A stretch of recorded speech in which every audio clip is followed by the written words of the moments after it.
नमस्कार मंडळी, स्वागत आहे आपल्या यूट्यूब चॅनलवर. ठरलं तर मग या मालिकेच्या पुढील भागामध्ये आपल्याला असं पाहायला मिळतं की आता अर्जुन आणि सायली त्यांच्या बेडरूममध्ये आलेले असतात. तेव्हा आता अर्जुन म्हणतो की सायली, तुलाही चुकीचं वाटतं आहे का? तेव्हा सायली म्हणते, अर्जुन सर, तुम्ही खूप चुकीचं केलेलं आहे. तुम्हाला माहिती असून तुम्ही सगळ्यांना सांगितलं नाही, हे तुम्ही खूप चूक केली आहे.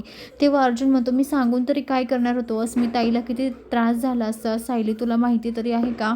अस्मिताईला त्रास झाला असता तर आपल्याला सगळ्यांना त्रास झाला असता, असं तो तिला म्हणत असतो. पण सायली म्हणते, तुम्ही त्यांना नाही सांगितलं, निदान मला तरी सांगायला हवं होतं.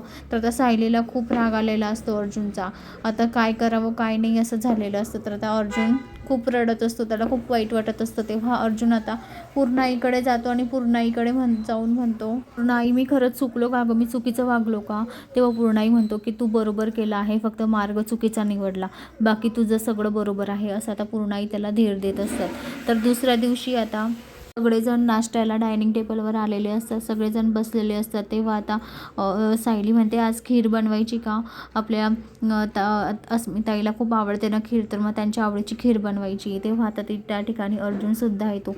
पण आता सायलीला अबोला आलेला असतो अर्जुनचा. अर्जुन त्या ठिकाणी येताच आता सायली तिथून उठते आणि बाजूला जाऊन बसते. तर मंडळी, आता अर्जुन आणि सायलीमधला अबोला दूर होईल का? दोघांचा दुरावा कमी होईल का? हे आपल्याला येणाऱ्या पुढील भागात पाहायला मिळेल. आता अर्जुनचंही बरोबर होतं, पण सायलीने का राग धरावा बरं अर्जुनवर? अर्जुनचंही चुकलं म्हणा, पण आता बघूया पुढे काय घडतं काय नाही. तर मंडळी, अशाच मालिकेच्या नवनवीन अपडेटसाठी चॅनलला लाईक आणि सबस्क्राईब करा. आजच आपल्या चॅनलला सबस्क्राईब करा. धन्यवाद.